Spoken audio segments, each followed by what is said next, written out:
ভারতের খ্যাতনামা গীতিকার ও সঙ্গীত শিল্পী কবির সুমন বাংলাদেশের সংখ্যালঘুদের নিয়ে মিথ্যা প্রচারণার বিরুদ্ধে বরাবরই সরব। তিনি স্পষ্টভাবে বলেছেন, ভারত থেকে যারা বাংলাদেশের মুসলমান আর হিন্দুদের সম্পর্কে মিথ্যে কথা প্রচার করে চলেছে, তারা জেনে রাখুক, মিথ্যে প্রচারের শেষ পর্যন্ত কোনো কাজই হয় না। সম্প্রতি ভারতের বিভিন্ন গণমাধ্যমে বাংলাদেশের সংখ্যালঘুদের উপর নির্যাতন হচ্ছে বলে খবর প্রকাশিত হয়। এতে উত্তেজনা ছড়িয়ে পড়ে পশ্চিমবঙ্গ সহ ভারতের বিভিন্ন জায়গায়। এমনকি ত্রিপুরার রাজধানী আগরতলায় বাংলাদেশের সহকারী হাই কমিশনে হামলা ও ভাঙচুরের মতো ঘটনাও ঘটে। এরই পরিপ্রেক্ষিতে সোশ্যাল মিডিয়ায় সরব হয়েছেন শিল্পী কবির সুমন। নিজের কাছে পাঠানো নবীন এক বাংলাদেশি বন্ধুর ফেসবুক বার্তার বিষয়টি উল্লেখ করে গেল শনিবার কবির সুমন ফেসবুকে এক পোস্ট দিয়েছেন। পোস্টে কবির সুমনকে ওই বাংলাদেশি বন্ধুটি লিখেন, আমি হিন্দু পরিবারে জন্মগ্রহণ করেছি, কিন্তু আমি মানুষ হতে চাই। মুসলমানেরা আমার ও আমার পরিবারের উপরে অত্যাচার করেনি, জেঠু আমার প্রণাম নেবেন।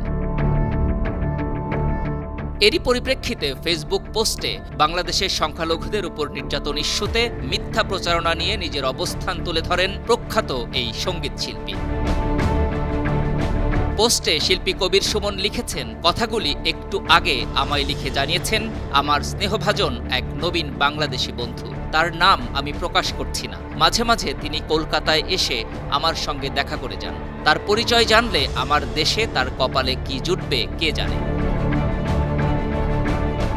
ভারত থেকে যারা বাংলাদেশের মুসলমান আর হিন্দুদের সম্পর্কে মিথ্যে কথা প্রচার করে চলেছে, তারা জেনে রাখুক, মিথ্যে প্রচারের শেষ পর্যন্ত কোনো কাজই হয় না। পশ্চিমবঙ্গের সন্দেশখালী এবং আরজিকর নিয়ে অকথ্য অনর্গল মিথ্যে প্রচার যেমন প্রচারকদের কোনো সুবিধাই ডেকে আনেনি। জয় ভালোবাসা।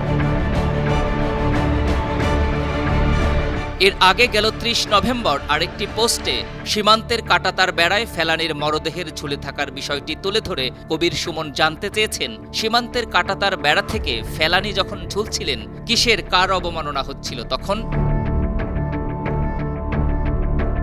সঙ্গীত শিল্পী, গীতিকার, অভিনেতা, সাংবাদিক, গদ্যকার এবং ভারতের লোকসভার সাবেক সংসদ সদস্য কবির সুমন। হিন্দু পরিবারে জন্ম নেয়া এই শিল্পীর পূর্বনাম ছিল সুমন চট্টোপাধ্যায়। ২০০০ সালে বাংলাদেশি সঙ্গীত শিল্পী সাবিনা ইয়াসমিনকে বিয়ে করার জন্য ইসলাম ধর্মে ধর্মান্তরিত হয়ে কবির সুমন নাম গ্রহণ করেন।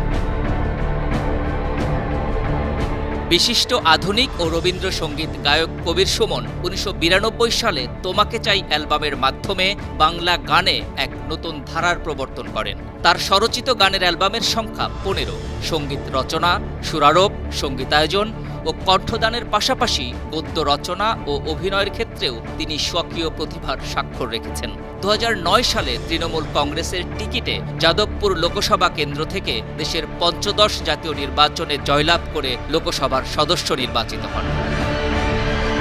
বিনোদন ডেস্ক, ৫২ টিভি।